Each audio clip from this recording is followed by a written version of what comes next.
Bueno, pues venga, ya estamos grabando. Empezamos unos poquitos. Yolanda, José Antonio, Manuel y Teresita. Hola, Teresita. Que ya estábamos aquí conversando hace un ratito. Y, y nada, a medida que vaya avanzando, seguro que se van a ir conectando más compañeros. Hay una cosa que me gustaría retomar. eh, y es que, no sé si os parece, era por aquellos espacios que teníamos para miembros o aspirantes de la Sociedad Antroposófica. ¿Os acordáis? Que en el periodo que lo hicimos, pues la verdad es que hubo bastantes personas que dieron el paso y bueno, es algo que hoy se me ha hecho más evidente y necesario porque si está el espacio, se suscita una inquietud. Y si esa inquietud eh, encaja con la persona, con su momento y con sus necesidades, pues ya el proceso mismo la lleva a formalizarlo. Pero no acaba ahí la cosa, es que lo más maravilloso de ese paso es que en un tiempo prudencial, 1 o 2 años, pues se puede solicitar el ingreso en la primera clase. Y, y hay, y trabajando la primera clase que son 19 lecciones que dio Rudolf Steiner en el 1924, eh, son tan absolutamente maravillosas, esotéricas, y es como una culminación de todo el proceso de nuestra conexión, no ya con la antroposofía, sino con el mundo espiritual, de compromiso, de comprensión y de capacidades a un nivel máximo que podemos adquirir en esta encarnación, que, que bien merece la pena darnos la oportunidad, que no quiere decir ni obligación ni que sea para todo el mundo, pero por lo menos que esté ahí la oportunidad. Hoy estoy especialmente movido porque he tenido una sesión de 1 hora y media con Ángel Zafra, que algunos lo conocéis, que es un eminente estudioso de la piedra de fundación y de las lesiones de la, de la primera clase. Y bueno, tenemos la iniciativa de crear un espacio online también a través de nuestro espacio del Crisol para el estudio, no para las clases, que eso es una estructura independiente, pero sí como un grupo de estudio de las clases basado en el conocimiento también profundo de la piedra de fundación, de los versos de la piedra fundamental.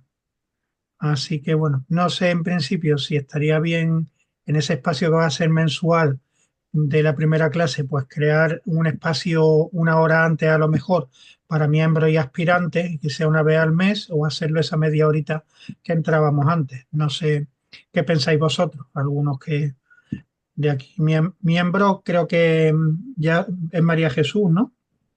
Tú hiciste la membresía de la sociedad y no sé, José Antonio, en qué momento se encuentra. Yo la hice también, yo la hice también. Ujú. ¿Ya formalizada?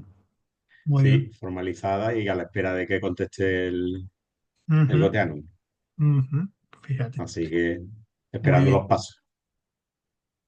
Pues bueno, ya vamos viendo cómo lo configuramos, pero sí que os animo ya con ese paso al menos a estudiar lo que es la piedra fundamental, los versos de la piedra fundamental, de una manera más intensa, intentando desgranar y ver en su interior una profundidad infinita en torno a todos los conceptos de la antroposofía, de los seres espirituales, de su conexión con el cosmos. Es algo grandioso que luego se amplía pormenorizadamente en las 19 lesiones de la primera clase. Sin desmerecer eso, por supuesto, José Luis, que yo me apunto como tú sabes, a todo. Pero el trabajo que Joan Melé está haciendo en el grupo ese masivo que hay, con 2 grupos de WhatsApp y todo eso, está relacionado con eso, creo, ¿no? Con los ritmos, el estudio y el desgranamiento de los ritmos, que Joan Melé iba por el cuarto ritmo, creo, Ujú. la última charla. Y bueno, ahí hay un gran contenido de Sí, iniciación a todo sí, eso, sí, porque Joan Melé es una sí, sí, pasada, sí, ¿no? Ese se pone a hablar y absolutamente. absolutamente Entonces, guay, recomendable. guay, Sí, guay sí, porque sí. ahí hay como una base para el que quiera también y en donde apoyarse, entiendo. Sí, sí, absolutamente recomendable. Mm. Si abriéramos el espacio este del estudio que es algo, una iniciativa mía. Todavía no lo he hablado con Ángel, que sí que tiene la iniciativa del grupo de estudio de la primera clase. Pero el abrirlo un poquito antes, pues sería como una excusa. Estudiar la piedra es mucho más intenso como lo está haciendo Joan Meley, absolutamente recomendable. Pero sería como una excusa para acoger a los que todavía no forman parte de la primera clase y que es una visión diferente desde la comprensión profunda del trabajo que se va a desarrollar de las lecciones de la primera clase, hacer un trabajo preparatorio con la piedra de fundación, porque solo los miembros de la primera clase, según estableció Rudolf Steiner, pueden tener y conocer esos versos, aunque es verdad que están publicados y cualquiera puede tener ya acceso, pero manteniendo vivo el espíritu inicial de la esencia de lo que entregaba Rudolf Steiner, respetándolo, pues lo haríamos así. Pero por supuesto, como desde ya os recomiendo lo que está diciendo José Antonio, que si luego quieres mandar algún enlace porque creo que ya están subidas a YouTube, no hay que estar en el grupo para, Hay para un, acceder, hay un ¿no? PDF, hay un PDF donde está todo resumido, por lo visto. O sea, yo no, Ujú, lo he visto en algún momento, pero y lo tengo por ahí. O sea ujú, que se podría compartir porque está por ahí ujú. en el grupo, está el PDF. Vale, Mm. pues si lo encuentras, genial. Y si no, yo también lo buscaré que estoy en el grupo. Bueno, pues hoy tenemos cometido con la naturaleza inorgánica, porque sí que terminamos, ¿verdad? El capítulo de la ciencia. Creo que llegamos a terminarlo, ¿verdad? Sí, Con las dos cuestiones que nos propusimos la semana pasada. Es con que la 4.3 y la 4.4, sí. el comentario de María Jesús me hizo dudar y yo puse que lo de hoy, que era lo que yo tenía en mi mente, era la naturaleza inorgánica, pero no he tenido tiempo de meterme en el vídeo y revisar. Si vosotros acordáis de memoria. Hola Olga, bienvenida. Yo le pregunté a José Luis porque como yo me lo estoy leyendo del libro, Sí. pues ando despistada porque parte del Ujú, texto que tú haces, vamos, no, ando bastante sí. despistada. Mm. Digo, no sabía, hoy que tenía la tarde libre, pues ¿Tú quería tienes habérmelo este? preparado. ¿Tú Sí, lo tienes tengo. este? Sí, es. Eso es. Pues lo que son números romanos en el índice nuestro es lo que aquí presenta como puntos, porque no son, en realidad los capítulos es el A, el B, el C, el D, Ujú, el E, el F y el G. Después dentro de cada uno sigue sí, una dinámica de numeración mm, continua, desde el uno 2 y 3 en el A, 4 5 y 6 en el B, 8 y sí, 9 en el C, el D, que es la ciencia, que es el que acabamos de terminar, sería el 11 12 13 y 14. ujú, Y hoy empezamos con el E. Es decir, para nosotros, en vez de E, es como el quinto capítulo. Y dentro del quinto capítulo, S15 y S16 están números romanos. O sea, solo cambia la que en vez naturaleza ya lo he visto. de estas letras, pues es un número, que es lo que Mm, guarda también relación con las cuestiones y demás, facilidad. Y igualmente está así en otras ediciones. Y para eso, pues diferenciamos con números romanos esa continuidad de los intracapítulos continuos. Entonces, dentro del conocimiento de la naturaleza, está la naturaleza inorgánica y orgánica. En un principio ¿te acordáis? Habíamos dicho, bueno, vamos a ir a dos por correr, ¿no? Pero verdaderamente, después de revisar el capítulo, más vale no correr, porque bastante tenemos con desgranar lo que viene ahora en el contenido de la naturaleza inorgánica, que luego nos va a dar pie como una diferenciación a introducirnos en lo orgánico. ¿Cómo lo habéis llevado? ¿Cómo lo tenéis? ¿Habéis repasado? ¿Lo vemos aquí de entrada? por primera vez, todas las opciones son buenas, pero que lo hayas repasado antes si quieres hacer alguna aportación que nos ayude a los demás, pues fantástico.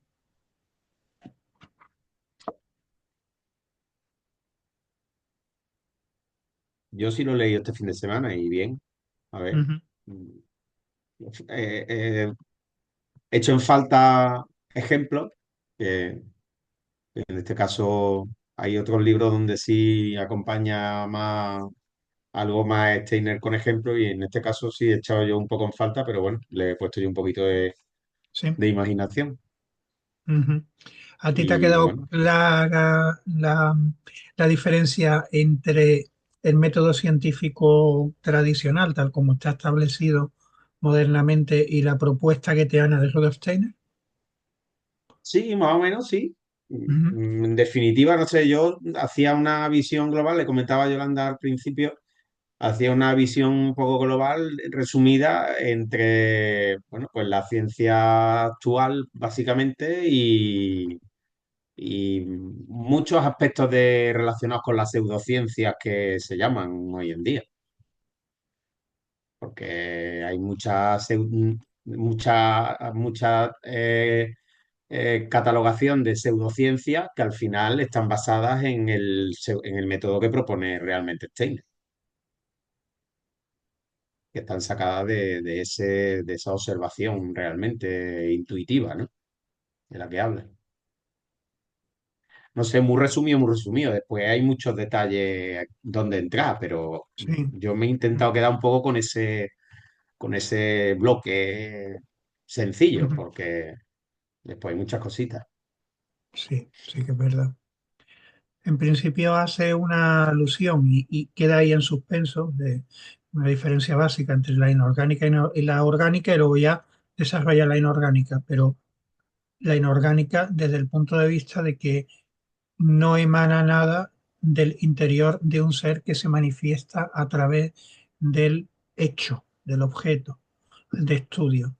Entonces, solo lo deja ahí apuntado, pero creo que lo deja apuntado ahí muy, muy efímeramente, pero que es importante, es decir, todo lo que no parte de la voluntad de un alma, realmente, de un alma animada, sea inferior como el reino animal o superior, incluyendo el pensamiento y el mundo de la idea del ser humano. Entonces hay parte de lo que es el mundo de la naturaleza inorgánica.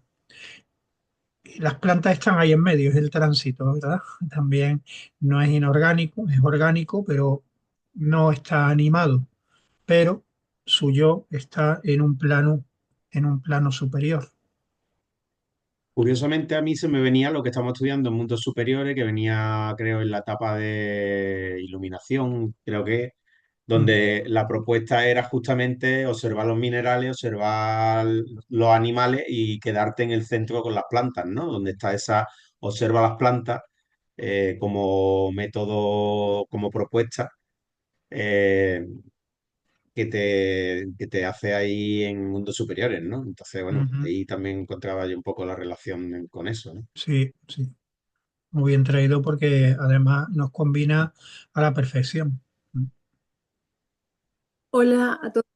Hola, Hola. hola, Hola, ¿me Olga, ¿qué tal? escucháis? Bienvenida. Sí, Regular. Sí, Hola. en principio Hola. entrecortadito, pero a ver, Si no apago la, la cámara, voy a apagarla, a ver. sí, sí, ahora Yo mejor. tengo, y ahora un poquito mejor, sí, ¿o no? sí, sí. Sí. Bueno, inorgánico para vosotros, ¿qué es? Porque yo creo que con inorgánico no está refiriéndose.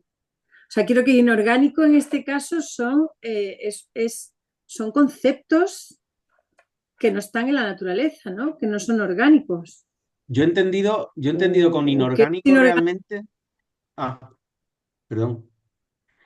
Yo he entendido con inorgánico lo contrario de orgánico. Es decir, de alguna manera donde, como comentaba José Luis, donde no está presente lo animado, donde no hay carbono. Donde no hay. Lo orgánico normalmente cuando se estudia en la química es porque está relacionado con el elemento del carbono, fundamentalmente. Esa es la química orgánica. Entonces, si nos salimos de lo orgánico, es porque no hay una presencia fuerte o principal del carbono. Y ahí es donde yo creo que se mueve él en diferenciar justamente lo que de alguna manera tiene animado de lo inanimado. O sea, más o menos ahí es lo que, pero claro, muy entrecomillado, ¿no? Mm. Lo va a ir Mm. desarrollando, que es lo bueno, va a ir dando pinceladas concretas. Yo por eso en la cuestión de trabajo le he querido llamar no, inorgánico. Eh, mm, em, no, ay, ahora me he liado. Le he querido llamar, a ver, lo voy a traer a colación para acordarme porque he querido clarificarlo y le he puesto de la naturaleza, exacto, no animada. En vez de inorgánica, no animada. Al hablar de animado o no animado o inanimado, estamos nombrando algo fundamental para esa diferenciación. Por eso, con toda intención, he titulado así la cuestión. Estamos hablando de que tenga o no tenga alma. Y ahí se está dando que tenga un alma, que tenga un yo. Bueno, un yo no, ¿no? Porque los animales no tienen un yo, ni las plantas tampoco, pero sí pueden tener un alma sensible o pueden tener... Yo creo que un yo seguro que no, Sí, ¿no? Lo claro. del alma sí me parece buena cosa, Sí, como sí. para distinguir. Mm. Sí, bueno, quizás lo que yo tenía ahora en mi cabeza al nombrar el yo, pensando en el yo de las plantas y los animales, quizás nos pueda liar un poco más que otra cosa, porque desde el punto de vista de que el yo no está encarnado en el Claro. mundo Ah, material, Así, ¿vale? así, así lo había entendido yo, así lo había entendido yo, sí. ok, ok, vale. Que forma parte del yo de la especie, del yo de Sí, que es el un yo alma que está grupo. como en planos superiores realmente, Ujú. como igual que está el astral en la periferia para las plantas, o sea, el yo está en la periferia en las plantas, ¿no? Y aquí solo Mm. está hasta el astral realmente, ¿no? O algo así, ¿no? Sí, pero Bueno, eso o el ya etérico, no me implica acuerdo. mucho más movimiento. Es mejor quedarse en lo que ha dicho Olga, ¿no? Mm, En que es verdad, animal, y de ahí viene el término animal, porque hay un alma no racional, pero hay un elemento anímico, hay un plasmarse a sí mismo a través de su acción en el mundo. Pero claro, ahí está esa controversia de entonces las plantas dónde están, y de ahí que las plantas nos sirvan como de punto medio de tránsito y de equilibrio entre Es los que tres reinos. yo creo que las plantas son naturaleza orgánica, José Luis. Yo creo Sí, que sí. esa asimilación que tú haces de orgánico o inanimado Ujú. no es buena aquí. Yo creo que las plantas están, bueno, aún no lo he leído, pero me parece que van a estar en la naturaleza orgánica, ¿no? Sí, sí, por supuesto. Mm. ¿Y por qué ha Bueno, sido que tú le has cambiado el nombre? no, pero yo no le he cambiado el nombre a nada del texto literal de Rudolf Steiner. Yo he elaborado la cuestión de trabajo que siempre sabéis y digo públicamente que es una intuición de por dónde, cómo evocar el contenido a través de una cuestión. Que ahí sí me doy esa libertad personal para quien le ayude, vamos. No le he cambiado el nombre a nada, simplemente lo he definido yo así. Pero algunas veces lo cambio, ¿eh? O sea que todo es un proceso. Igual ahora retomando vuestras inquietudes como la de Olga ahora mismo, pues después de la sesión, pues No, ha cambiado. no, yo lo único que quería era saber qué te había llevado a ti a hacer esa asimilación, pero Sí, porque, ¿sabes? No porque no pedirte explicaciones, ni muchísimo menos, sino entenderlo. sí, pues eso es lo que te he dicho. Desde el punto de vista de considerar lo inorgánico como no animado, que no tiene un alma, un yo, ni en el plano físico encarnado, ni en planos superiores, que no tiene lo que la interacción que hace con el plano físico no sale de su propio ser. En las plantas, pues sí sale de su propio ser y en los animales y en el ser humano. Siempre lo inorgánico. Eso lo vamos a ir viendo ahora. Ya el término es lo de menos. Vamos a no. Además, como es algo que yo he propuesto, ahí queda en suspenso y si os parece que puede quedar claro algo, seguir el mismo término y no introducir lo anímico, pues ya está. Si queréis empezamos a leer y así nos situamos más sobre el texto y como vamos a encontrar también a lo largo del texto eh, algunas claves que podríamos ahora empezar a discutir, pero que nos van a quedar claras para quizás llegar a una profundidad superior, pues podemos aprovechar, ¿os parece? Nos vamos parando poquito a poco. Si yo no paro en algún punto que vosotros creáis que se debe de parar, pues me lo decís y paramos inmediatamente, ¿os parece? Ujú. Y si hay algo que no esté claro en la cuestión y debiéramos de ir al texto literal, pues así lo hacemos también. Siempre la cuestión es una síntesis que nos ayuda a recordar o poner por delante en su síntesis el contenido. Bueno, pues eso, ya veis que la cuestión la he llamado cómo podemos alcanzar el conocimiento de la naturaleza no animada, mientras que en realidad es naturaleza orgánica. La actividad de conocer la naturaleza inorgánica. Bueno, y nos dice Rudolf Steiner que la naturaleza inorgánica es el modo más simple de funcionamiento de la naturaleza. Es cuando un proceso resulta enteramente de factores externos. Es decir, cuando las condiciones de una cosa se manifiestan como consecuencia de las leyes de otra y no está determinado por una entidad que se expresa en formas externas de manifestación. ¿No querías definición? Pues toma definición. ¿Se entiende? ¿Lo veis?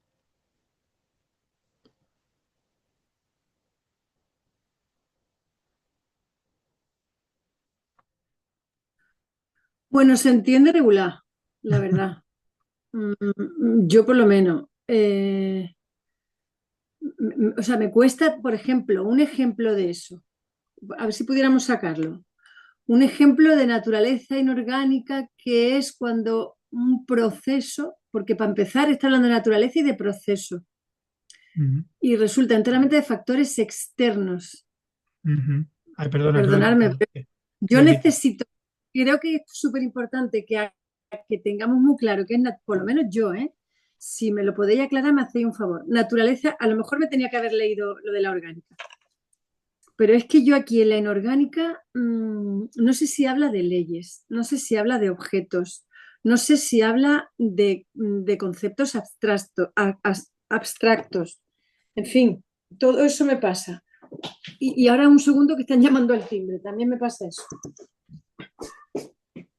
Yo veo aquí mm, la ley de gravitación universal, por ejemplo, que después también la cita, o la ley de conservación, o sea, o las leyes de los choques, por ejemplo, con las cantidades de movimiento que se estudian con los distintos tipos de choque en la bola de Mm, billar, por ejemplo. mm. Todo lo que se rige mediante leyes que están descubiertas, que se sabe que pasan, pues están descritas dentro de este marco inorgánico, Sí, porque sucede así. Es decir, sucede. Es la mecánica, es todo lo que está en la física mecánica, en la mecánica realmente. De hecho, sus- a mí, en relación con la física cuántica, que también encontraba un paralelismo de alguna manera entre esos dos elementos orgánico e inorgánico, era como en el principio bueno, en el experimento de la rendija, es como esa distinción que se hace para que se produzca el colapso de la energía y estemos entre lo que es la onda partícula o sea, la energía en forma de onda o la energía en forma de partícula materia, ahí es donde realmente se ve en el experimento de la rendija que se convierte en onda, o sea, en partícula cuando hay un elemento de pensamiento que actúa. Entonces, encontraba yo también como una especie de paralelismo entre lo que realmente se queda un poco en las leyes, en las leyes sin más y cuando interviene algo más, cuando hay algo más también, ¿no? Aunque esto de la física cuántica un poco lo dejo caer ahí un poco como que sí que no, pero en lo otro sí lo veo bastante claro. De hecho, todo lo que hay, todo lo que se demuestra en matemática y todo eso se acoge a este concepto inorgánico realmente. Claro, es cuando O depende sea, de hechos externos. que, que por definirlo es, me quito de hechos externos. Pero no, porque aquí también acaba diciendo que, quiero decirte, cualquier hecho externo le tienes que meter tu parte interna. Entonces, a mí esa definición de hecho externo, vamos, más externo que la naturaleza orgánica, pero bueno, si queréis seguimos, que es que estoy en bucle, ya saldré yo sola, no pasa nada. Sí, aquí lo Seguimos. veis y es literal, cuando un proceso resulta enteramente de factores externos. Pero claro, ahora analizamos todo esto desde el punto de vista de la física cuántica que acaba de contarnos José Antonio, y eso echa, o sea, no echa por tierra lo que ha contado aquí Rudolf Steiner, porque está fuera, incluso porque ni siquiera existía. Habría que ver cómo compaginaba Rudolf Steiner toda esta teoría de la física cuántica junto con las teorías de la ciencia espiritual y la relación con con la ciencia moderna. Pero claro, desde el momento en que incluso para que se materialice una piedra, siendo onda partícula, a pase a la manifestación física de piedra y tiene que intervenir la intención del ser humano, entonces ahí ya nos complicamos enormemente. Pero yo creo que podríamos partir para un entendimiento de lo que nos dice aquí Rudolf Steiner como punto de partida y pensar simplemente en el contraste, ¿no? Una cosa es lanzar una piedra y estudiar qué pasa. Ahí todo depende de factores externos a la piedra en sí. Y otra cosa es estudiar cómo se desprende de una vaina en un árbol una semilla para caer, igual que la piedra está volando, para caer y germinar unos metros más allá. Podemos considerar a la semilla como un proyectil. Ah, bien, bien, esto es interesante. Cuando dices factores externos, no es factores externos a nosotros, a nuestro pensar, es factores externos a la cosa, a Claro, la cosa claro. que estudia. Por eso pone un ejemplo en el que dice que la trayectoria de un proyectil que se tira, que bueno, que podemos tener en cuenta las fuerzas del viento o no, y que bueno, y que en función de las fuerzas del viento o no, pues entonces como se consideran que son despreciables, pues normalmente cuando se explica el proceso de caída libre o de lanzamiento de un proyectil en forma de parábola, pues realmente no se tienen en cuenta Sí, esos sí, yo elementos cuando se sí, sí, estudia. sí, sí, sí, Hay factores externos que se tienen más en cuenta o menos en cuenta, pero que están. Entonces, sí, a lo mejor en el pero dime, dime.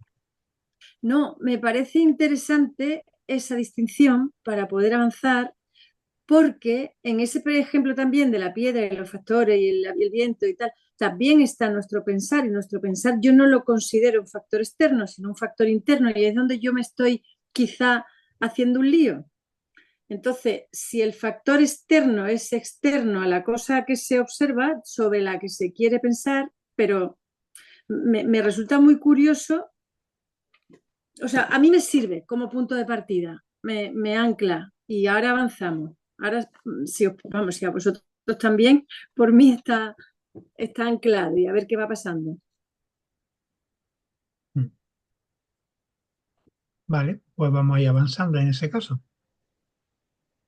Bueno, los demás vamos a dar un momento de espacio, ¿no?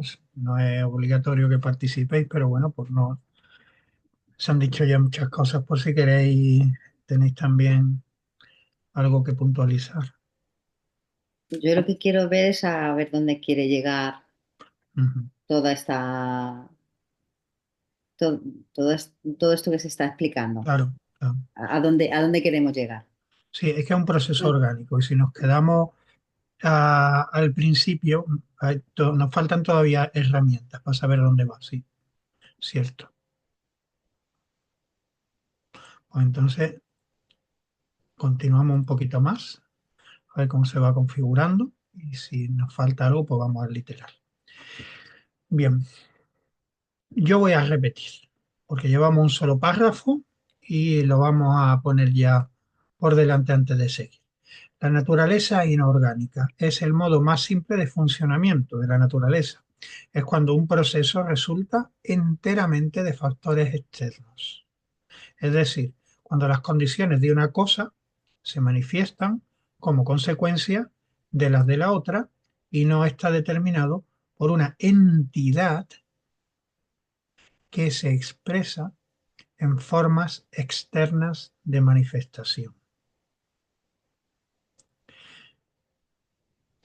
Se trata aquí de una cuestión de conexión de hechos perceptibles por los sentidos.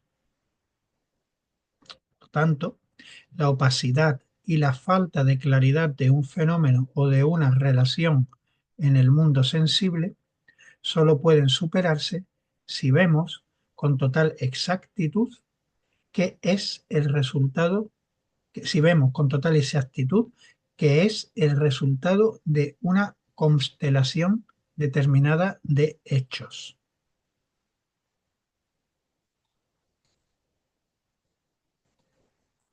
Tenemos que crear las condiciones para que un proceso se nos presente con la suficiente claridad para descubrir sus fuerzas impulsoras. Primero investigo qué hechos son absolutamente necesarios para que el proceso ocurra.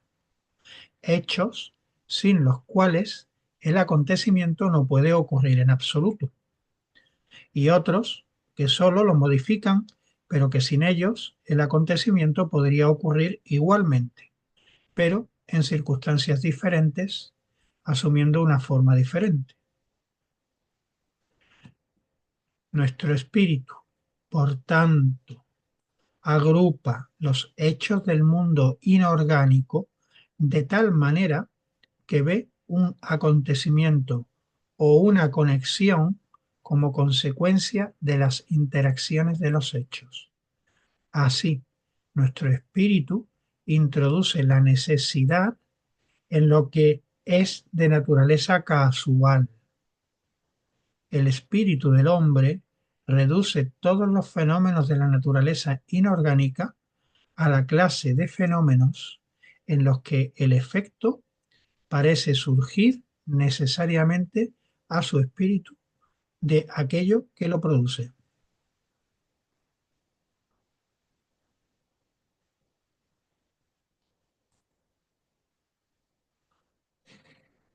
Vale, entonces todo el tiempo está hablando de procesos, de fenómenos, de cosas que ocurren y se encadenan. O sea, no estamos hablando de una lupa, no está hablando de una cosa cerrada, sino de un proceso. Y a eso se refiere con naturaleza inorgánica, una concatenación de hechos que, que hay que encontrar el primordial. Y este es el ejemplo que Mariano ponía de la chimeneita de zinc que se caía y la persona que lo escuchaba decidía que era eso. Y le cuadraba con la historia y terminaba ahí la cuestión. Eso sería un proceso inorgánico. Pero claro, es interesante para mí ver que él está estudiando procesos, fenómenos, mm, sucesos, no cosas, no cosas, no cosas que están quietas. Mm, a no ser que sea una figura geométrica y también la encadena, pero no estudia un lápiz. No, porque Eh, eso no es naturaleza, eso está ya manufacturado. Yo creo que va a la esencia de los fenómenos o de las cosas dadas de forma no, natural. pero tampoco estudia una piedra. Aquí no está estudiando una Ya, piedra, ¿no? ya. Eso Eh, parece. a no ser que en realidad sí, y diga es el resultado de un proceso de compresión de la Tierra de un montón de años en estas condiciones, y entonces se va al asunto primordial, ¿no? Sí, yo creo que está estudiando más bien esos procesos, las leyes de los procesos dados, en Mm. los que no interviene un elemento orgánico, que no intervienen fuerzas ajenas todas las fuerzas son externas a la cosa que lo produce. En el primer párrafo hay un momento, ahí creo, que se refiere en el que, al hilo de lo que estáis diciendo, que dice, y que dice, es decir, cuando las condiciones de una cosa se manifiestan como consecuencia de las de la otra, y no está determinado por una entidad que se expresa en forma externa de manifestación. Ahí en esa entidad, no sé si es aquí o es que ahora estoy un poco liado, pero no sé si ahí realmente se puede estar refiriendo a, a las entidades como los gnomos, las sílfides y todo eso, que en la planta, como seres elementales, intervienen en que sea fructífera, en que salga, en que la semilla brote, en el que crezca, en que se forme el tallo, en que se forme la hoja, en toda esa ayuda de entidades que colaboran en este caso, en el caso de la planta, ¿no? Yo creo que eso puede ser perfectamente, perfectamente lo que está diciendo. Y si avanzamos un poco más en el texto, lo dice, por lo menos en el texto que yo tengo. Lo voy a leer porque son 3 renglones, ¿vale? Dice, llamamos, también está en el primer párrafo, por lo menos de mí, llamamos naturaleza inorgánica al sistema de actividades o funciones en el que un hecho es resultado de otros hechos de la misma índole. O sea que naturaleza inorgánica para Steiner es un sistema de actividades o funciones, un proceso, Es como una ¿vale? polea, es una polea, por ejemplo. Oye, aclarar esto es súper importante porque estamos en el ámbito de las leyes, ¿sabes? De la definición de, de leyes, ¿no? De cómo pensamos o cómo conocemos, cómo llegamos al conocimiento de eso que está detrás de un proceso, de algo que ha sucedido. Y a partir de ahí, pues sigue el hombre con toda la historia. Ya está, yo solamente quería enfatizar el hecho de que creo que es un sistema lo que él habla de naturaleza inorgánica. Para mí no ha sido fácil definir a lo que se refiere. Ahora creo que sí. Ujú. Perfecto. Bien, está muy bien habernos situado y es verdad que esto te puede quedar ahí en el interior cuando lo vas leyendo, pero hay que enfatizar y hacerlo consciente, vamos, y está muy bien el proceso que creo que hemos hecho porque nos ha hecho muy conscientes para situarnos en el tema. Mm.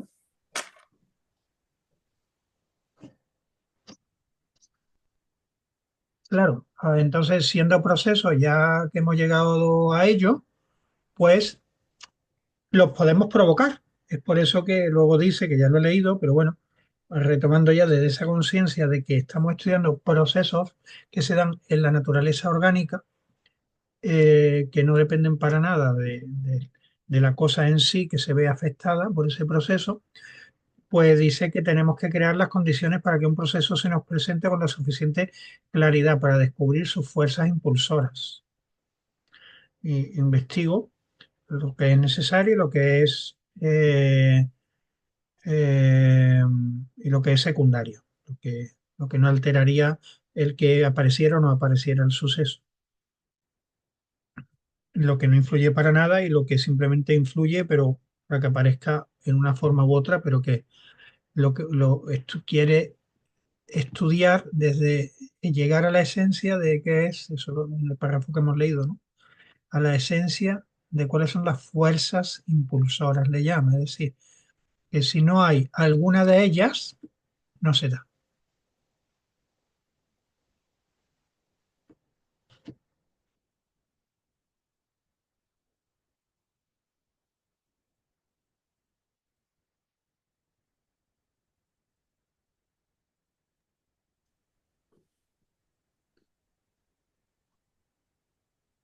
No sé si hemos leído esta, no me acuerdo ahora mismo. Nuestro espíritu, por tanto. Bueno, Sí, creo que. sí, Bueno, léelo, sí, lo léelo, leemos porque ya desde esta nueva conciencia. Eh, Nuestro espíritu, por tanto, nosotros, con nuestro pensamiento, nuestras ideas, nuestros conceptos, agrupamos los hechos del mundo inorgánico de tal manera que ve un acontecimiento o una conexión como consecuencia de la interrelación de los hechos. Así nuestro espíritu introduce la necesidad en lo que es de naturaleza casual. El espíritu del hombre reduce todos los fenómenos de la naturaleza inorgánica a la clase de fenómenos en los que el efecto parece surgir necesariamente a su espíritu de aquello que lo produce.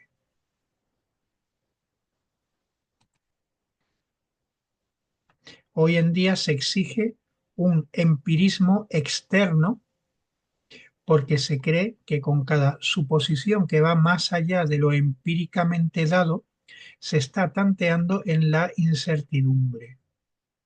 El método inductivo permanece totalmente fuera de los fenómenos, ya que no penetra en las profundidades. Sus leyes son generalizaciones de hechos individuales y siempre debe esperar la confirmación de la regla por los hechos individuales. Nuestra teoría exige una forma determinada para cada ley de la naturaleza. Todo progreso científico depende de la toma de conciencia de los fenómenos arquetípicos. Cuando se logra extraer un proceso de sus conexiones con otros y explicarlo puramente como resultado de elementos concretos de la experiencia, se ha penetrado un paso más profundamente en el funcionamiento del mundo.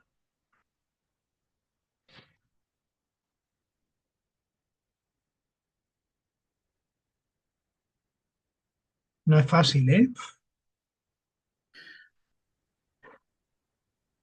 Entonces, aquí en medio creo que ya había algún ejemplo que he sacado yo aquí.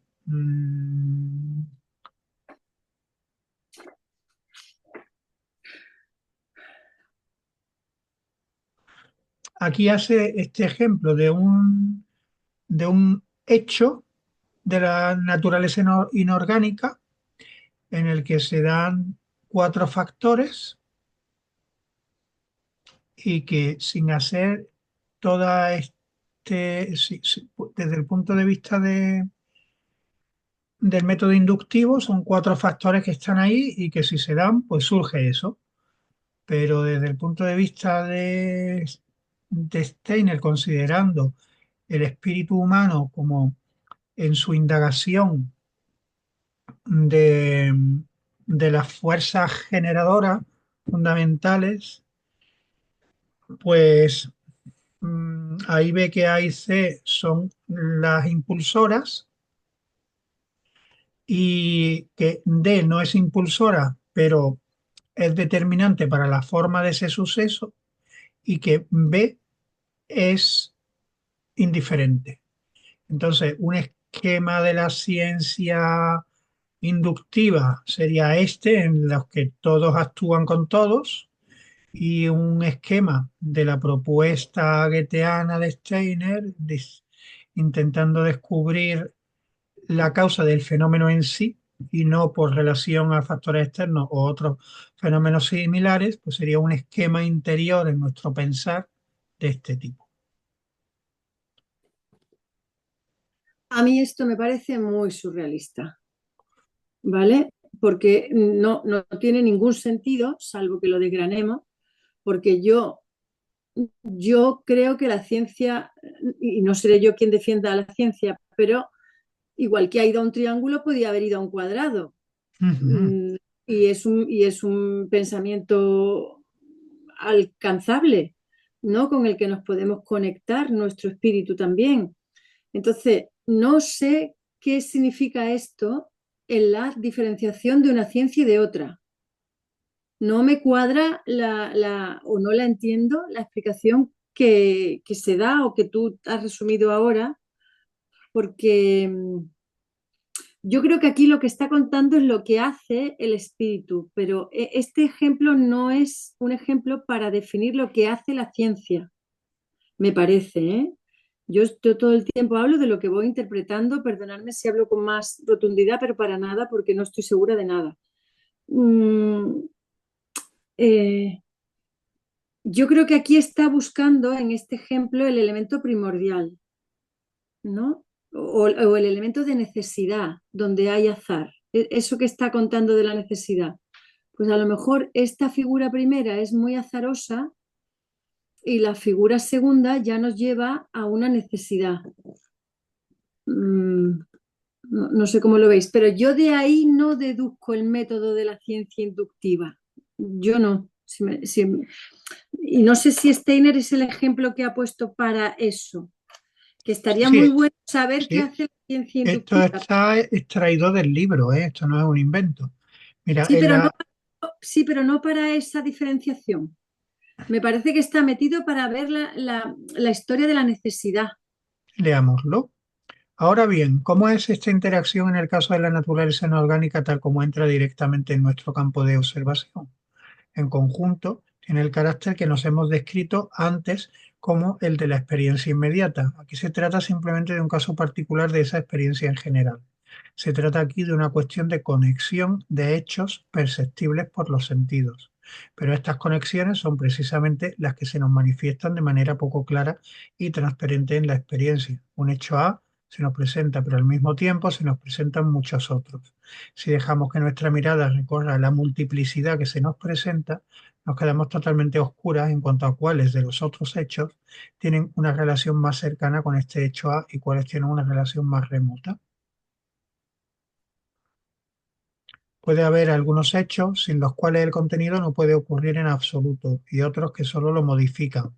Sin ellos, el acontecimiento podría ocurrir, pero entonces en circunstancias diferentes asumiría una forma diferente. Esto indica también el camino que debe seguir la actividad cognitiva en este campo. Si la combinación de hechos de la experiencia inmediata no nos basta, entonces debemos pasar a otra combinación que satisfaga nuestra necesidad de explicación. Tenemos que crear condiciones tales que un proceso se nos presente con claridad transparente como resultado necesario de esas condiciones. Recordemos que en el pensamiento la experiencia directa ya contiene su esencia porque nos encontramos dentro y no fuera del proceso que crea las conexiones del pensamiento entre los elementos individuales del pensamiento. A través de esto no solo se nos da el proceso completo, lo que se ha realizado, sino también lo que está en marcha. Y esto es lo importante. En cualquier acontecimiento del mundo exterior que se nos presente, debemos ver en primer lugar las fuerzas impulsoras que lo hacen salir del centro del mundo y llevarlo a la periferia. La opacidad y la falta de claridad de un fenómeno o de una relación en el mundo sensible solo pueden superarse si vemos con total exactitud que es el resultado de una constelación determinada de hechos. Debemos saber que el proceso que vemos ahora surge de la intención de interacción de este y aquel elemento del mundo sensible. Entonces, la forma en que estos elementos interactúan debe ser completamente penetrable por nuestro intelecto. La relación en la que se ponen los hechos debe ser ideal, una relación acorde con nuestro espíritu. Naturalmente, dentro de las relaciones en que son introducidas por el intelecto, las cosas se comportarán de acuerdo a su naturaleza. Y en este mismo punto está introducido este esquema, en el que básicamente aquí cada letra de suceso se relaciona con los otros tres. O sea, si tú te pones en C, de C a D, de C a A y de C a B, y si eso lo haces Sí, con cada una, pues surge esta figura, no es una figura aleatoria. Y en este caso hace unas interrelaciones que no son de 1 a 3, sino aquí en este caso se tiene que dar inequívocamente sí o sí, que es también en matemáticas se utiliza el sí o sí, el sí y I, sí y A y C para que se pueda dar D, porque si no está A y C no se puede dar D. Y estos no interactúan con B, sino que B es el que interactúa con ellos, pero no es determinante. Entonces le sale esta figura. Y esta no lo sé. Luego pero, sí. pero, pero ahí voy yo. O sea, esa figura de en medio, quizá deberíamos leer eso Sí, que vamos a viene leerlo. ahora. Vamos a leerlo. Venga, Vemos inmediatamente lo que se gana con esto. Si miro al azar en el mundo de los sentidos, veo procesos provocados por la interacción de tantos factores que me resulta imposible ver directamente qué es lo que realmente está detrás de esos efectos. Veo un proceso y al mismo tiempo los hechos, A, B, C y D. ¿Cómo puedo saber inmediatamente cuáles de estos hechos participan más en este proceso y cuáles menos? La cuestión se vuelve transparente si primero investigo cuáles de los cuatro hechos son absolutamente necesarios para que el proceso ocurra. Por ejemplo, encuentro que A y C son absolutamente necesarios. Posteriormente descubro que sin D el proceso todavía ocurre, de hecho, pero ha cambiado significativamente, mientras el D mientras que B no tiene importancia esencial y podría ser reemplazado por otra cosa. En el diagrama 1, el diagrama 1 pretende representar simbólicamente la agrupación de los elementos para la mera percepción sensorial.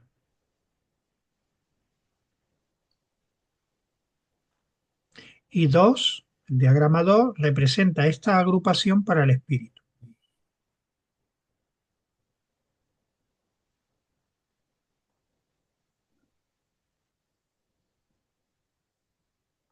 Nuestro espíritu, por tanto, agrupa los hechos del mundo inorgánico de tal manera que ve un acontecimiento o una conexión como consecuencia de las interacciones de los hechos.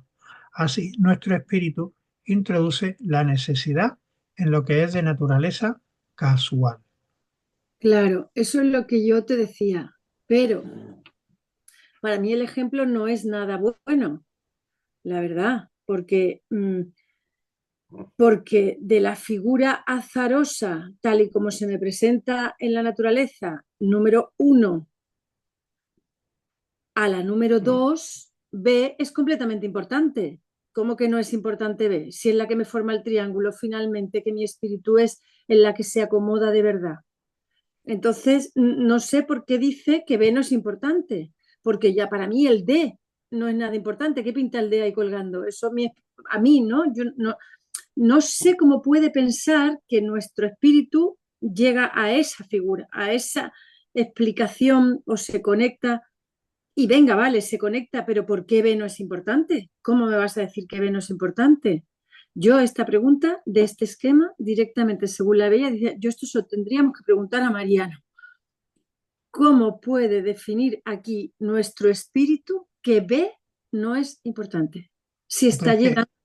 es una representación. Él, por definición, ha definido que B no es, no es que no sea importante, es que no es indispensable para que se produzca el proceso. Pero para producir un Él ha pintado por ahí arriba como podría tipo, ser B o podría ser alfa, beta y gamma, vamos. Luis, para llegar a una figura final del espíritu de triángulo, necesitas una A importante, un B importante y un C importante. Entonces, Yo no obviaría entiendo el esta, no sé paso. por qué.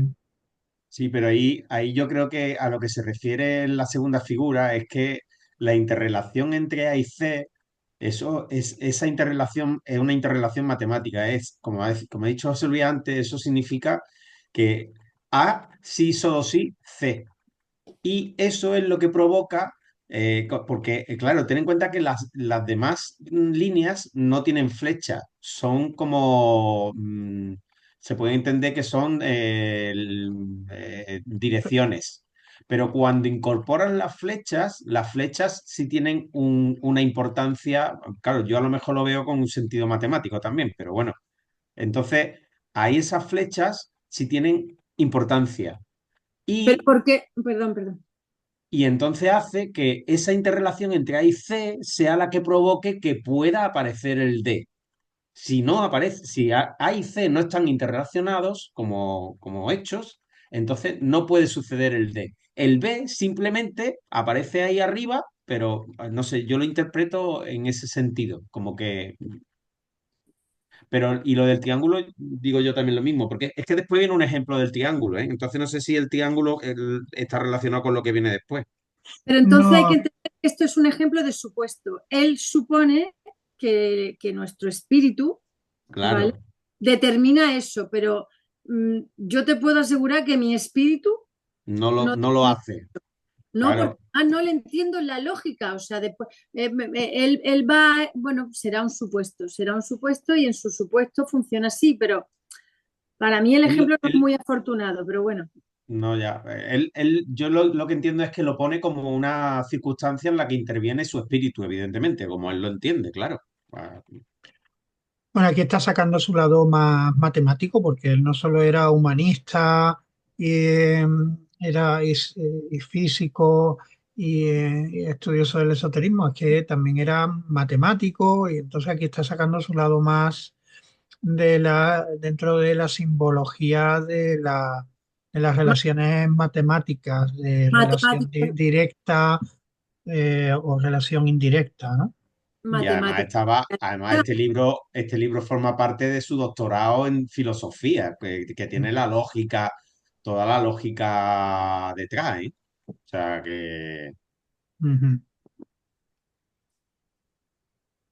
Yo estaba pensando que es que falta algo de explicación, no sé si por la traducción, porque aquí en estas tres figuras está claro que la uno es esta, pero la dos son dos figuras, entonces habría que estudiar partiendo de la base, no de cuestionarlo, porque como tú bien dices, José Antonio, esto es una tesis, y sea Steiner o sea cualquier otro que no la haya copiado, o sea, fuera de España mejor, pues tendríamos que saber si esta, esta figura uno se descompone a la mirada de nuestro espíritu que intenta diferenciar las relaciones como la suma de estas dos, ahí, o esta del triángulo la ha extraído del anterior. Yo creo que el cuadrado es como el A1 es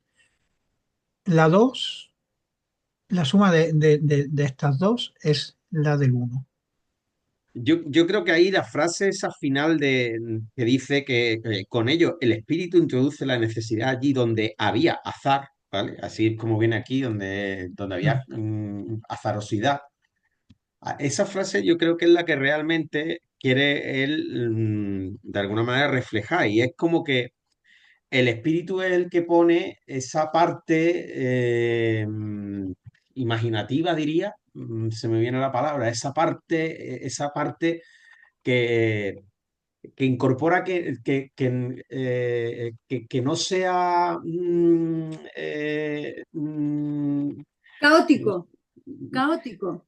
bueno, no sé si caótico, porque la otra relación del ABC en forma de cuadrado no es que sea caótico, sino que como que está todo interrelacionados. Entonces, cuando interviene el espíritu de cada uno, pues de alguna manera hace como que tú te puedes imaginar ahí algo de esa figura uno, te puedes imaginar otra cosa, porque está interviniendo el espíritu y no es algo azaroso.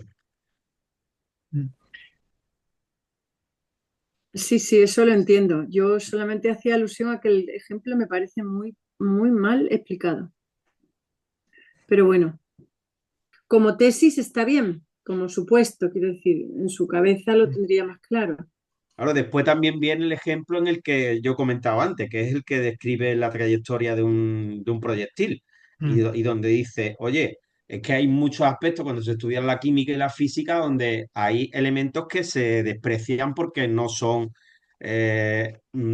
importantes para el estudio del fenómeno que se está estudiando.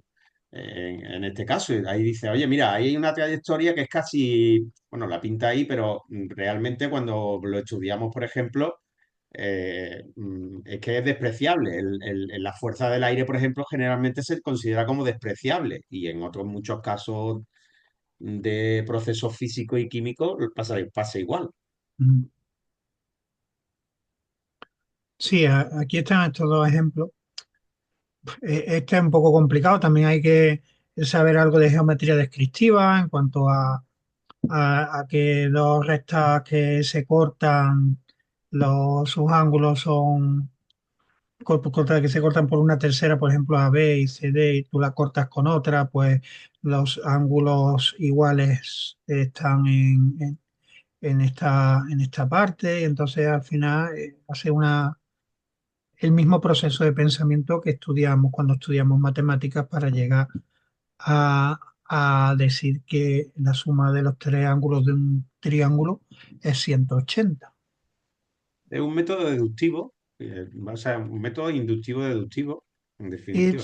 Exacto, eso lo quiere decir que eso lo hace nuestra alma de algo que es totalmente una interacción de algo que está dado, porque en un triángulo se den esas cuestiones, no está dado por nada orgánico, por nada animado, sino que está dado y punto.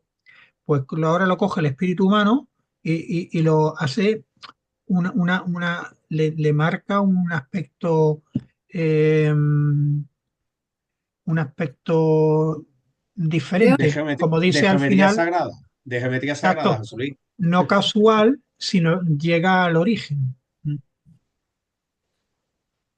Claro, La porque última, tú a lo mejor no ves un triángulo, tú ves la Trinidad. ujú.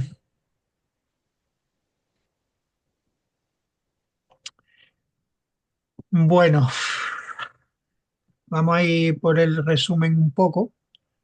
Bueno, y los demás, es que no los veo ahora mismo, ¿están vivos? A ver, sí, siguen todavía. María Jesús. Yo Con el, sigo sin saber a dónde quiere llegar con todas estas disquisiciones.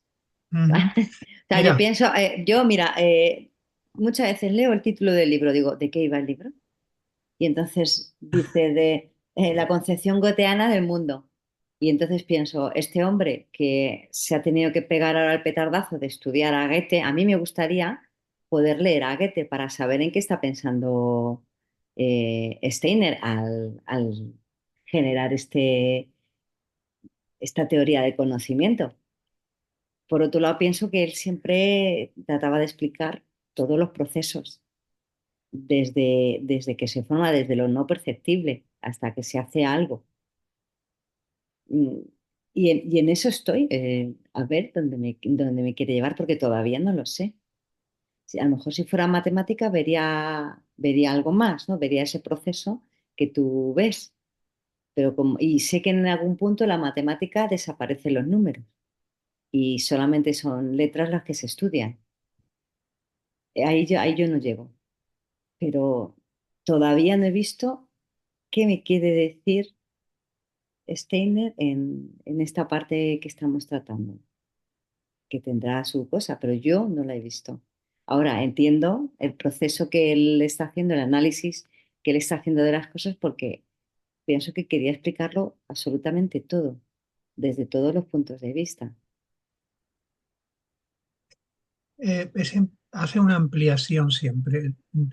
da por bueno lo que existe, aunque lo da por no completo y lo amplía. Igual en la medicina, en la pedagogía, y en su epistemología como base para su desarrollo posterior del esoterismo, pues lo justifica así. Mira, está muy bien y la ciencia natural, pero no llegamos al conocimiento completo del hecho. Lo hacemos depender de factores que no controlamos, en los que no profundizamos, que no nos dan la visión universal. Y entonces así justifica ciertas pistas de cómo debería de ser. Bueno, y la conclusión final es preciosa. No te la pierdas, que eso yo creo que ahí nos va a dar, yo creo que deberíamos de leerla completa Mm. y luego ya en el tiempo que nos quede De todos discutirlo. modos que, de todos modos que hoy nada más que traemos la 15, o sea que las conclusiones salen en la 16, que es justamente la naturaleza Bueno, orgánica.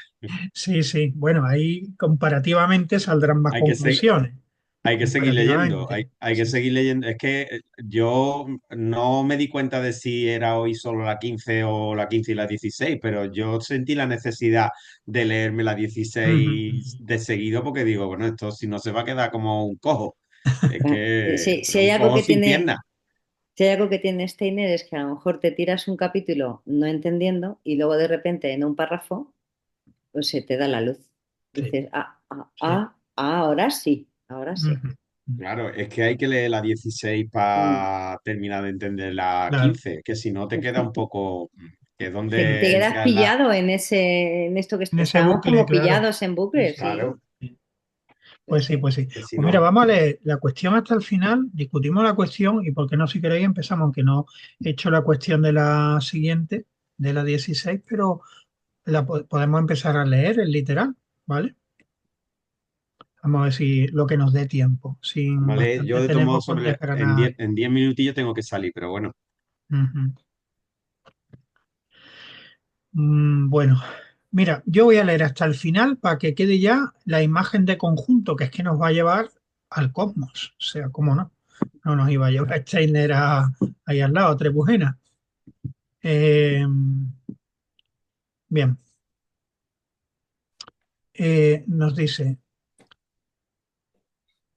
sigo por aquí. Nuestra teoría exige una forma determinada para cada ley de la naturaleza. Todo progreso científico depende de la toma de conciencia de los fenómenos arquetípicos. Esto ya es lo que la propuesta de Steiner, ¿eh? Dice, nuestra teoría, mi teoría.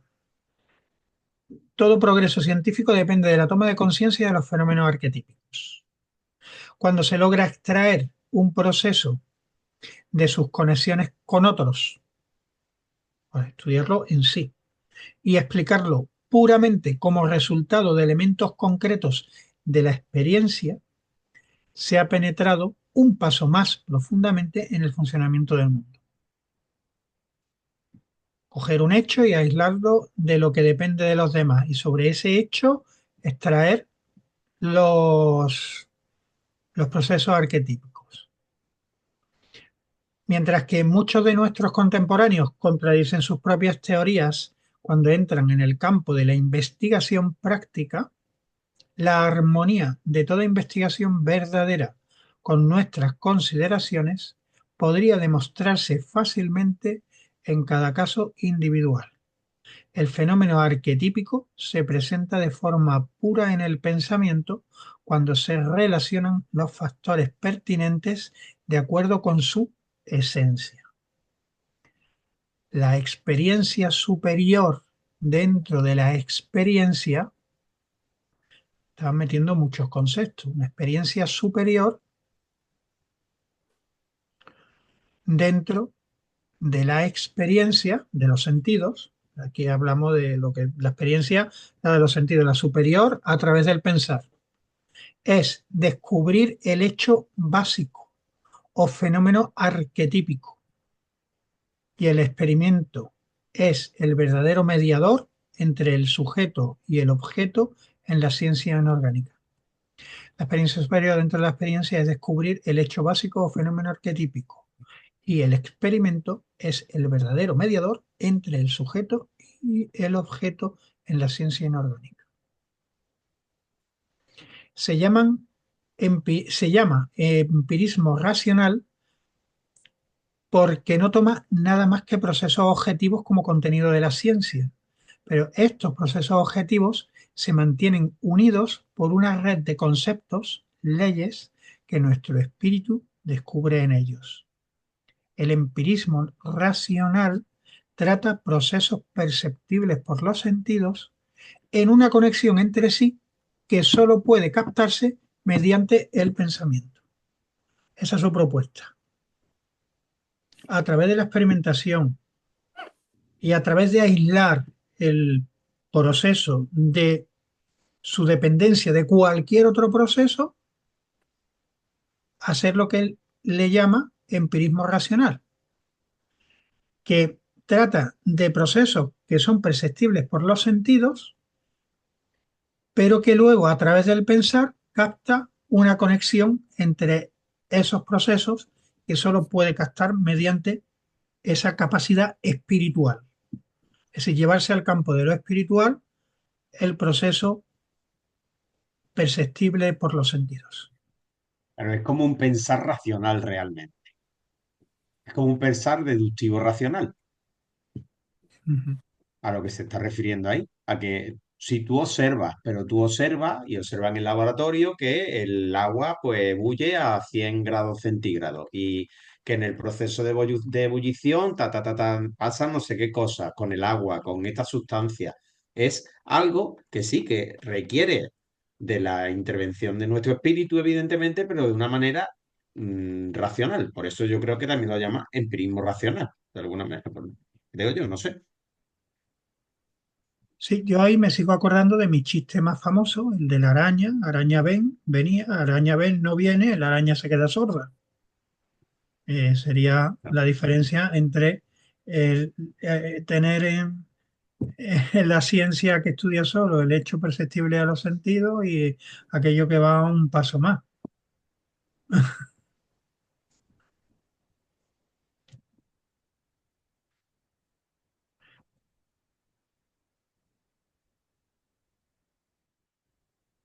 Entonces,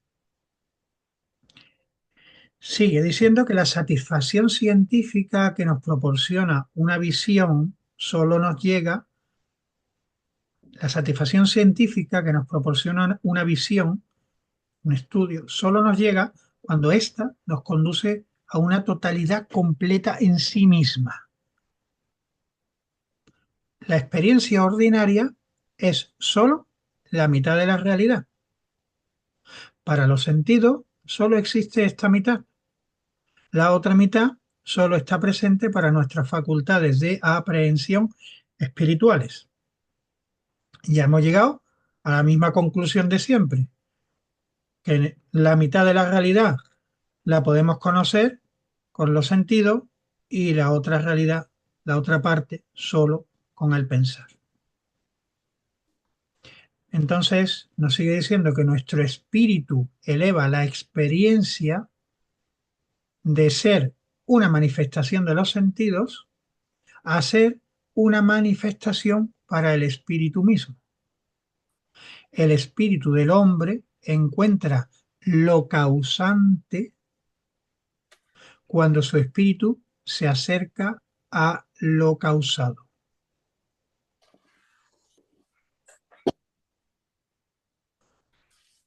Se acerca, como si dijéramos en un lenguaje más a nuestro modo de percibirlo, se acerca a la causa a través del efecto.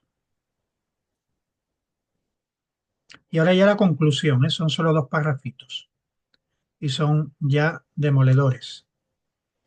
El mundo sensible, en su aspecto inorgánico, sin embargo, no se muestra en ningún punto completo en sí mismo. El mundo sensible, en su aspecto inorgánico, no se muestra en ningún punto completo en sí mismo. En ninguna parte aparece una totalidad individual. En su aspecto inorgánico, el mundo sensible no alcanza la individualidad. Solo en su totalidad es completo, solo en su totalidad es completo en sí mismo.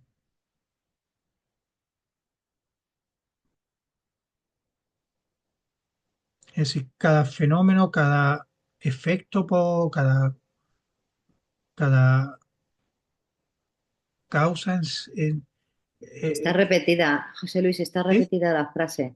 En su aspecto inorgánico, el mundo sensible no alcanza la individualidad, solo en su totalidad es completo en sí mismo.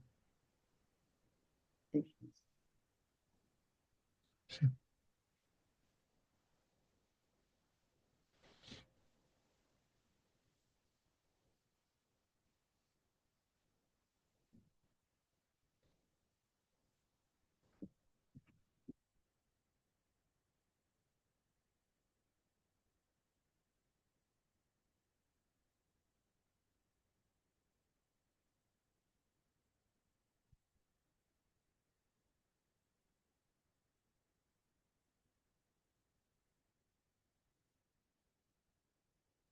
Por tanto, para tener una totalidad, debemos esforzarnos no por captar la totalidad de lo inorgánico, debemos esforzarnos por captar la totalidad de lo inorgánico como un sistema.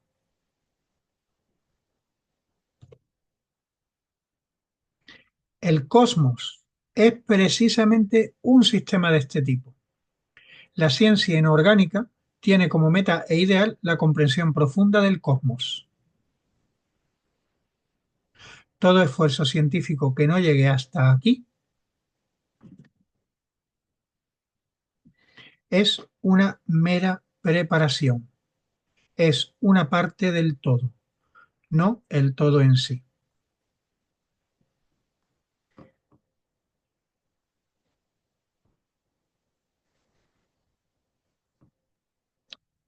María Jesús? ¿Te has quedado satisfecha? Sí, algo mejor, claro. La de vueltas que he dado para llegar a... Lo podía poner directamente. Ah, pues entonces no parecería No, que... porque yo creo que no, pero es que lo divertido de este libro para mí, ya sabemos dónde llega todo el tiempo, ya sabemos lo que quiere contar y es que la realidad se forma de... Todo lo divertido para mí es ir viendo el proceso. Hay gente que este libro lo estudia a frase por frase para interiorizarlo, para que baje de aquí de la cabeza, que es leerlo así completo para mi punto de vista, y no irlo desgranando, que para mí es lo divertido. Para mí es lo divertido, porque venga, un sistema inorgánico no se comprende si no le mete el espíritu, la totalidad es el cosmos. Es una frase, pero ¿cómo que el cosmos? A ver qué me estás contando. Yo te estoy diciendo, yo deduzco el teorema de Pitágoras, ¿no? O la ley de los cuerpos que entran en diferente temperatura en contacto, y eso no acaba nunca. Eso no acaba nunca. Eso va siguiendo y eso te va llevando a una cosa, te va llevando a otra cosa, te va llevando hasta la explicación del cosmos. Es muy bestia que él de eso deduzca lo otro, ¿sabes? Y en ese proceso a mí me parece muy divertido ir separando, parando en cada, Sí, te mete... irse separando. Este es un No sé método que cómo lo tiene... veis. No sé ni siquiera si se me oye. Sí, sí. Yo en Yo lo que veo ese, a través de los libros de Steiner que llevamos es que él tiene un método y se ve claramente cuál es su método en muchos de sus libros, que es que te hace, hay veces que te hace dejar de pensar para luego llevarte a una conclusión, porque es tan complicado su razonamiento o nos saca de nuestro razonamiento clásico también, nos saca de lo habitual. Entonces es como que te hace bucear en un mar de cosas que aparentemente no tienen ningún sentido, pero es que te saca de la mente y luego es como que te mete otra vez en la mente con estas conclusiones que dices, ahora lo entiendo, pero como que nos hace bucear en eso, yo lo veo así, ¿no? Como en otro, fuera de nuestra mente totalmente, en nuestra percepción. O como Sí, él pretende que seamos, como observadores de un pensamiento nuestro. Y entonces te deja ahí como suspendida en el aire, como... y luego te sí, pero yo aterriza, creo y que en luego este, aterrizas a tierra. A mí este me produce sí, esa sí, sensación es verdad, siempre. Me hace volar, me vuelve loca y luego ya Digo, ah, pues es que era esto, claro. Y luego lo entiendo. Es como que eso, que entras y sales dentro de ti. Y ese es un proceso, una forma muy bonita de poder llegar a rozar el alma o ese ser espiritual que hay dentro de nosotros, ¿no? Sacándonos de todo lo que conocemos. Y yo veo que lo hacen todos los libros. Sí, pero creo que en este libro no. Yo creo que en este libro no. Yo creo que en este libro sí nos está invitando a meternos porque es la base de todo lo demás. Me da la sensación de que este libro, el tratamiento no es tan global para mí, ¿eh? Me parece más divertido desgranarlo, irlo analizando más, pero bueno, supongo que hay mil maneras.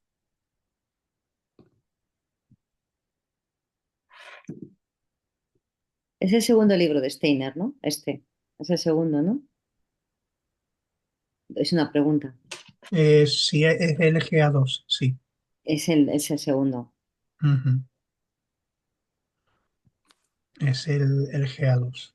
El segundo libro en el catálogo de Steiner. Mm. Pero el primero es la Bueno, le recopilación quedaba de los por... textos de Goethe, o sea que Quiero decir que hasta que aparece Steiner le queda otro libro más, La filosofía de la libertad, ¿no? Hasta que Mm. aparece él. Como hasta que O aparece sea, quiero decir que todavía Steiner no se ha desarrollado ya. Bueno, ¿sabes? Que me parece que está en los comienzos mm, y es todo un poco más abstracto. Qué bien, que quiero decir, no sé, que yo lo siento así, que mm. Pero fíjate, claro, siendo este el segundo libro, y además no me acuerdo qué año, pero bueno, este libro, bueno, por aquí está el año de la primera edición, 1800 y pico, final de, mm, no lo pone aquí tampoco, final del siglo XIX, Creo que es 1886, José Luis. 1886, fíjate. Oye, ¿esto qué es? Está andando solo. Vale. Eh, a mí me resulta algo curioso. Nos dice, mientras que muchos de nuestros contemporáneos contradicen sus propias teorías cuando entran en el campo de la investigación práctica, la armonía de toda investigación verdadera con nuestras consideraciones podría demostrarse fácilmente en cada caso individual. Eh, a ver, ¿cómo saco yo en palabras lo que siento? Estos finales del siglo XIX, 1800 y pico, finales. Sí, y en el capítulo anterior nos ha hablado de, de la ciencia y estaba, bueno, pues poniéndole los puntos a la teoría newtoniana y demás. Y ahora nos viene con esto, de que desde el punto de vista de considerar también algo espiritual en todo el proceso fenomenológico, incluso de la naturaleza inorgánica, si nosotros practicamos esto y lo introducimos en la ciencia, pues encontraremos con menos contradicciones. Y ahora de repente, ya ves, ya sabéis, Newton, ¿no? Fuerza igual a masa por aceleración, todo, ¿no? El concepto del mundo newtoniano. Ahora de repente llega Einstein, espérate, llega Einstein, José Antonio, a principios del siglo XX y saca E igual a mc cuadrado. Y C que es una constante que depende de la luz. O sea, si la ciencia se hubiera cuestionado, oye, la masa depende de la luz, pero bueno, ¿qué dices? Estás loco, ¿no? Estás aspirado. Entonces se quedan en Newton. Y de repente llega uno que igualmente, pero a través de la ciencia, hace relacionar que la energía y la masa están relacionadas con la luz. Y para mí ese caso me hace confiar en las intuiciones tan brutales que tenía Rudolf Steiner. Al poco tiempo después, toma, E igual a mc cuadrado, Einstein, y deja con la teoría de la relatividad, nuevo paradigma. Venga, ya te podéis, José Antonio, es que como tú estás en ese tema, para que le dieras Sí, también una sí, vuelta. solo iba a comentar y me marcho ya, pero se iba a decir que justamente las constantes del universo,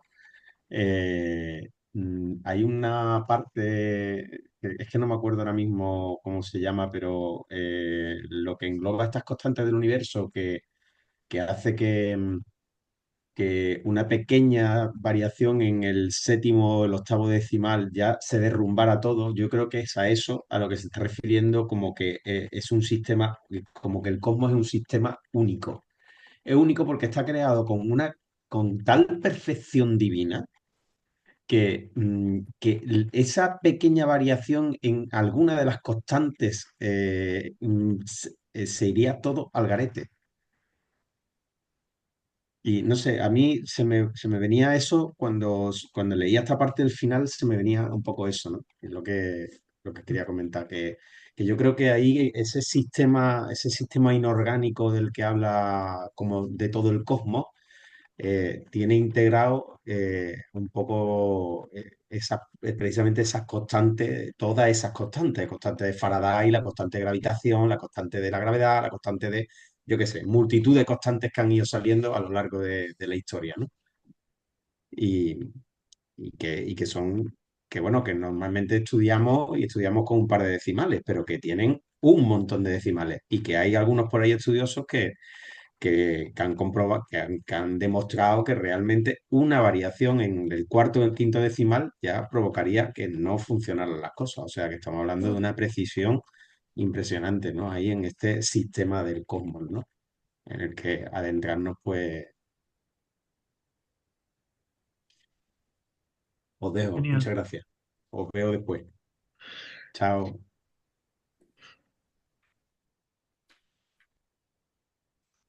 Bueno, pues bien, ¿cómo queréis que sigamos? Son y 10 y en este tiempo queréis que volvamos a profundizar ahora párrafo a párrafo de esta cuestión o nos metemos en la lectura del siguiente para introducirlo. ¿Qué os apetece hacer? Sí, lo último que has dicho, meternos en la lectura del siguiente para introducirlo, Ujú, para la siguiente vez. ujú. Vale, a ver. ¿Cómo lo puedo improvisar? Porque no está preparado el texto, pero voy a intentar sacar un PDF rápidamente. Eh, traducido, sin revisar, sin formato, pero que nos pueda dar una idea, ¿vale?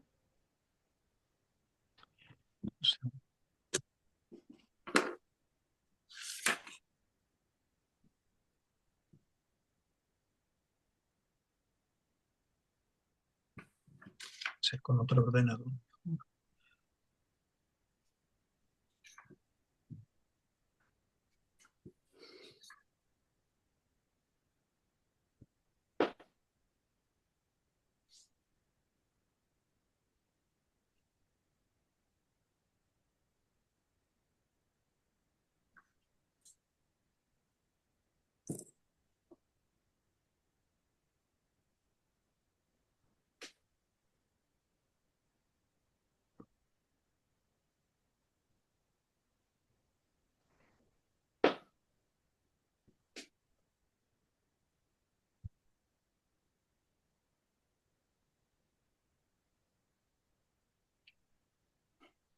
Ujú,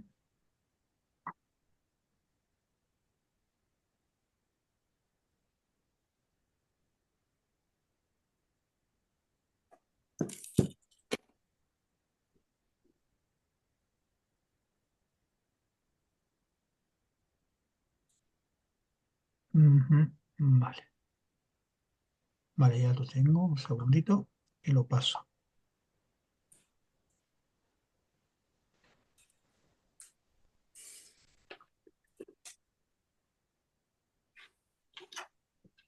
Mm,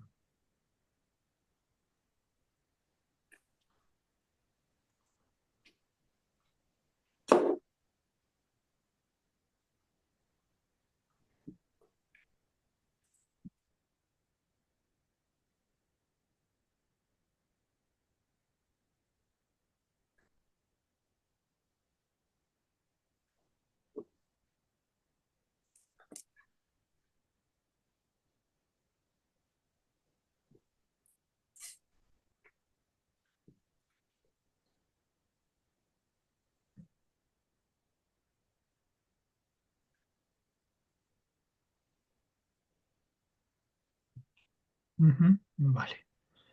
Ya lo tengo, lo comparto.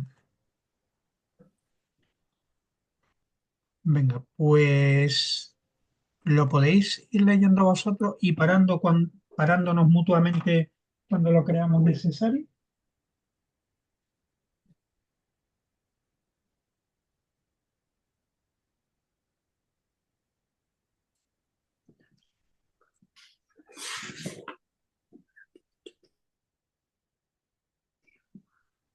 La naturaleza orgánica, 16. Vamos a ver si realmente se va esto clarificando. Empiezas tú, Olga, por ejemplo, a ver si tienes buena conexión, si no te lo decimos, ¿vale? Vale, me quito la cámara. No sé cómo se Vale, escucha. bien. ¿Cómo se escucha? Regular. ¿Sí? No, bueno, Pues si se yo escucha bien, mal, me cortáis. sí. ¿Vale? Me cortáis. Durante mucho tiempo, la ciencia no se atrevió a entrar en el mundo orgánico, pues consideraba que sus métodos eran insuficientes para comprender la vida y sus manifestaciones. En realidad, creía que en él cesa toda legalidad, como la que se da en la naturaleza inorgánica.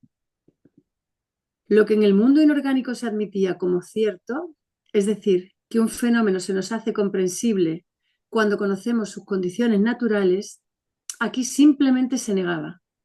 Se pensaba que el organismo había sido construido deliberadamente según un diseño particular del creador. El uso de cada órgano estaba supuestamente predeterminado.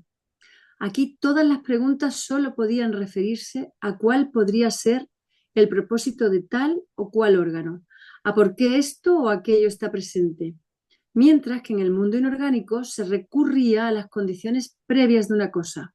Se consideraba que éstas no tenían ninguna importancia para los hechos sobre la vida y se daba valor primordial a la finalidad de una cosa. Con respecto a los procesos que acompañan a la vida, tampoco se preguntaba, como en el caso de los fenómenos físicos, por las causas naturales, sino que se creía que había que atribuir esos procesos a una fuerza vital particular.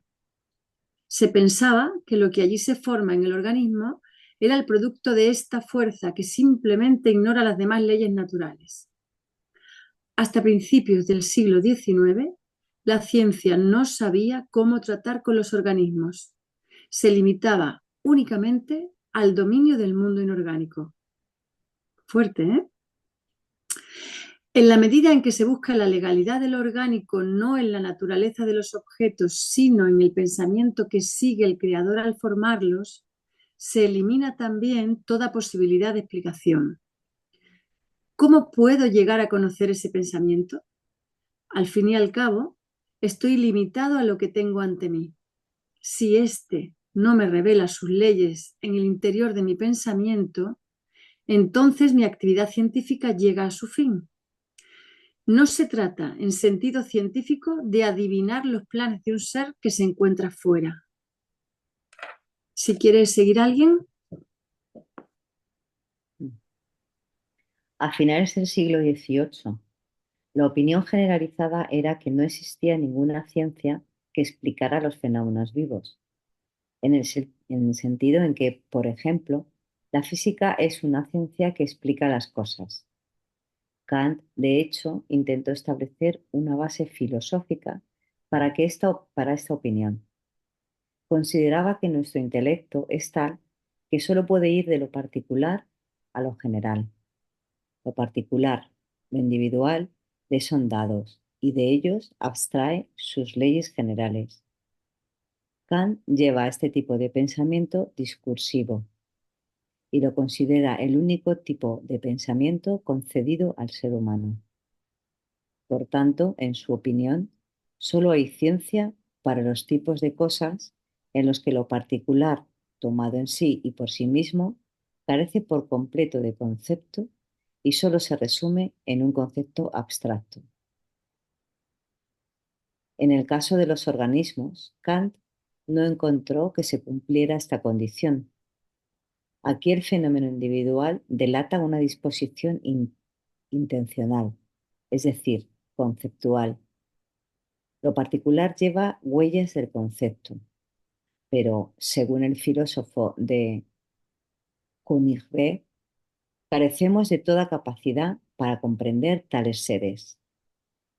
La comprensión solo es posible para nosotros en el caso en el que el concepto y la cosa individual están separados, en que el concepto representa algo general y la cosa individual representa algo particular. Por lo tanto, no nos queda más remedio que basar nuestras observaciones sobre los organismos en la idea de la finalidad. Tratar a los seres vivos como si un sistema de intenciones subyace a su manifestación.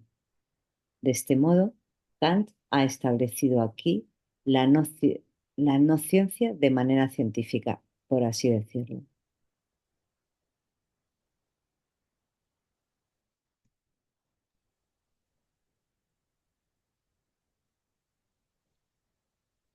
Goethe protestó enérgicamente contra semejante conducta poco científica.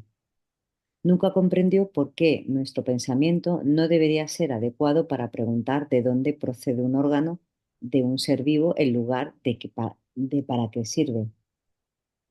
Algo en su naturaleza siempre lo movía a ver cada ser en su completitud interior. Le parecía una forma poco científica de ver las cosas preocuparse solo por la finalidad externa de un órgano, es decir, por su uso para algo distinto de sí mismo. ¿Qué tiene eso que ver con el ser interior de una cosa? Para él, lo importante nunca es para qué sirve algo, sino siempre cómo se desarrolla. No quiere considerar un objeto como una cosa completa en sí misma, sino más bien en su devenir, de modo que pueda conocer sus orígenes. Se sintió particularmente atraído por Spinoza, por el hecho de que Spinoza no atribuía a los órganos y organismos una finalidad externa. Para la actividad del conocer el mundo orgánico, Goethe exigía un método que fuera científico exactamente en el mismo sentido que el método que aplicamos al mundo inorgánico. Otra.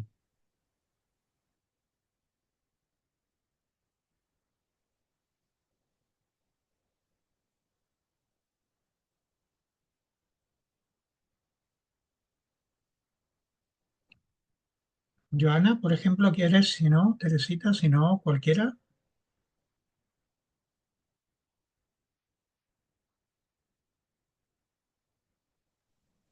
A ver, leo yo. Aunque no con tanta genialidad como en el caso de Goethe, pero no con menos urgencia, la necesidad de un método de este tipo ha surgido una y otra vez en las ciencias naturales. Hoy en día, solo una fracción muy pequeña de científicos duda de la posibilidad de este método. Si los intentos realizados aquí y allá para introducir un método de este tipo han tenido éxito es sin duda otra cuestión. En primer lugar, se ha cometido un grave error al pensar que el método de las ciencias inorgánicas debía ser aplicado al ámbito de los organismos, y se ha considerado que el método empleado en este caso era el único científico. Se ha pensado que para lo que lo orgánico fuera científicamente posible, tendría que serlo exactamente en el mismo sentido en que lo es, por ejemplo, la física. Sin embargo, se ha olvidado la posibilidad de que tal vez el concepto de lo científico sea mucho más amplio que la explicación del mundo según las leyes del mundo físico. Incluso hoy en día no se ha llegado a este conocimiento. En lugar de investigar qué es lo que hace que el enfoque de las ciencias inorgánicas sea científico y luego ver un método que se pueda aplicar al mundo de los seres vivos, adhiriéndose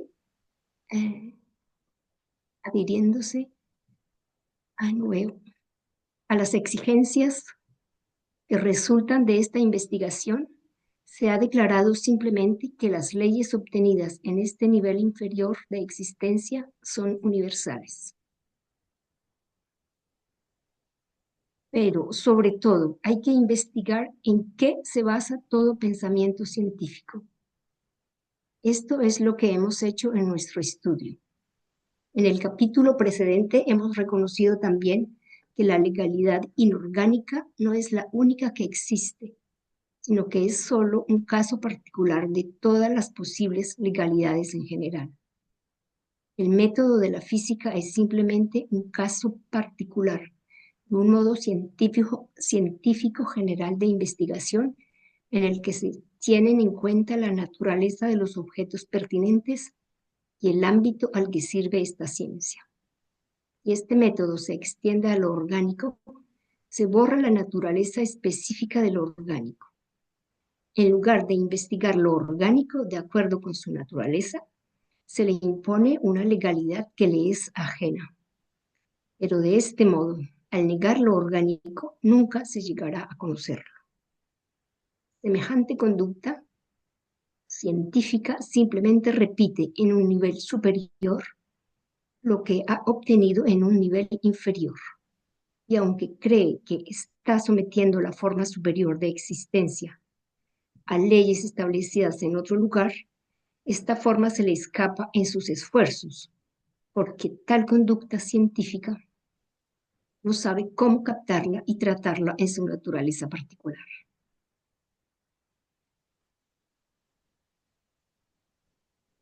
¿Continúo? Sí, Todo esto se debe a la concepción errónea de que el método de una ciencia es ajeno a sus objetos de estudio, pero no está determinado por estos objetos, sino por nuestra propia naturaleza. Se cree que hay que pensar de una manera determinada sobre los objetos. Y hay que pensar de la misma manera sobre todos los objetos en todo el universo. Se emprenden investigaciones que supuestamente demuestran que debido a la naturaleza de nuestro espíritu, solo podemos pensar de manera inductiva o deductiva, etc. Al sí está. hacerlo, sin embargo, se me ha ido la página, así. Al No, hacerlo, sin embargo, se pasa por alto el hecho de que los objetos tal vez no toleren la manera de mirarlos que queremos aplicarles. Una mirada a las opiniones de Haeckel, quien es sin duda el más significativo de los teóricos de las ciencias naturales de nuestros días, nos muestra que la objeción que hacemos a la ciencia natural orgánica de nuestros días está completamente justificada, a saber, que no traslada a la naturaleza orgánica el principio de la contemplación científica en sentido absoluto, y no solo el principio de la naturaleza inorgánica. Cuando exige de todo esfuerzo científico que las interconexiones causales de los fenómenos sean reconocidas en todas partes, cuando dice que si la mecánica psíquica no fuera tan ínfimamente compleja, si también fuéramos capaces de tener una visión completa del desarrollo histórico de las funciones psíquicas, entonces seríamos capaces de reunirlas todas en una fórmula matemática del alma. Entonces se puede ver claramente lo que quiere: tratar el mundo entero según el estereotipo del método de las ciencias físicas.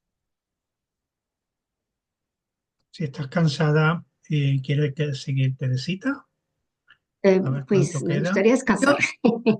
Perdón, yo propongo cerrar porque es que son las 9:27 Mm, y me parece higiénico, como dice Mariano, respetar los tiempos. Y cerramos juntos, ¿no? Con el calendario o algo.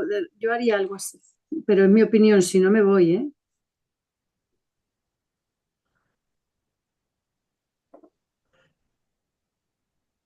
ujú, vale. ¿Aceptada la propuesta significa ese silencio? Ujú. Pues creo que sí. Vale. Bueno, ya tenemos por lo menos la idea de por dónde va a ir la cosa. Ahora Sí. hay que ponerse a ello. Yo ahora lo leo y digo, Dios mío, sacar de aquí una síntesis me aterro, ¿no? Cuando hago ese tipo de, de Pues este lectura al principio. está más claro este que el anterior, ¿eh? Yo lo veo más claro. Sí, es Sí, menos, yo tiene sí. menos Ujú. co- temas así de cosas así en matemática y Pero em, es que, como dice José Antonio, esto lo viene a completar lo que habíamos visto en el, la parte de lo inorgánico. Aquí como que se nos completa el, el rompecabezas. ujú, exacto, sí, sí, sí. Bien, a ver, que no me sale. Vamos allá. Vamos al verso de la semana. Pero algo me pasa que no puedo volver a Zoom. ¿Por qué? Uy, pues a bajar. ¿Y por qué? Ujú. Oh, me lo saco de aquí del WhatsApp. ¿Se ve? ¿Grande? Sí, Sí, sí se ve, Y ahí sí. se ve. Ujú.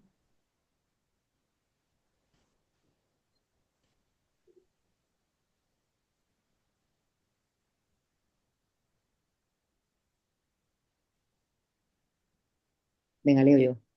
En esta oscuridad del invierno, el impulso más poderoso del alma es manifestar su propia fuerza, conducirlo a las tinieblas intuitivamente y presentir la revelación de los sentidos con el calor del corazón. Mm,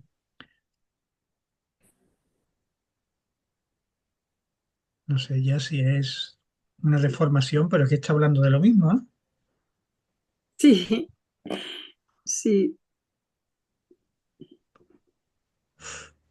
Qué increíble. Bueno, pues bueno, genial. Hemos aclarado muchas cositas, ha sido intenso. Muchas Sí, ha gracias. sido muy bueno. Nos vemos Muchas prontito de nuevo, gracias. ¿vale? Venga, Muchas gracias a todos. Sí, hasta la próxima. chao. La próxima. Adiós, María Jesús. Adiós, cariño. Adiós.